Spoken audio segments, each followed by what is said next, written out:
कोण कांचन नावाचा माणूस आहे, तो धनंजय मुंडेचा कार्यकर्ता आहे किंवा पीए. धनंजय मुंडे हे माझ्या विरोधात षडयंत्र रचण्याचं काम त्यांनी केलं. मग जवळचं कोण धरायचं, तर मग हाय का कोणी शोधायला सुरुवात केली असेल किंवा यांची पहिलीच ओळख असत. तर ह्या बीडचं पोरगा का कोण आहे, तो पीए का कार्यकर्ता, त्यांनी ह्या आरोपींना घेतलं. यांनी सांगितलं असं आमजवळ हाई किंवा आम्ही मारतो, काय त्यांना माहित, आता ते तपासात होईल म्हणून तर बोला नाही जास्त.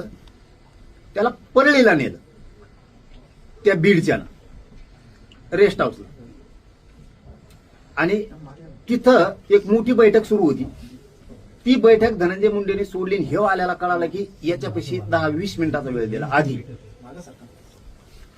तिथंच एक आरोपी नेला होता याच्यातला आधी, यांना आरोपीच म्हणून आपण यांना तिथं नेलेलं होतं. तिथं एक आधीच दुसरा होता ह्याच दोन्हीतला.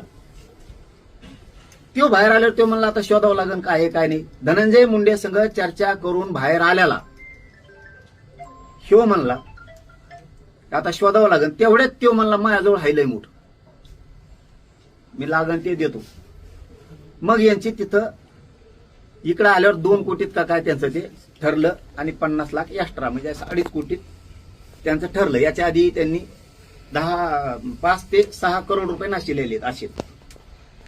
तो आला आणि त्यांनी सांगितलं. मग यांचं सुरू झालंय हे घातपाताचं. मग नंतर तर ह्यो आरोपी त्याच्यानंतर त्यांनी ती चळवळ सुरू केली. धनंजय मुंडे यांना प्रत्यक्ष तिथं भेटलेला आहे आणि धनंजय मुंडेने हे करायचं सांगितलेलं या 2 आरोपीला माहिती.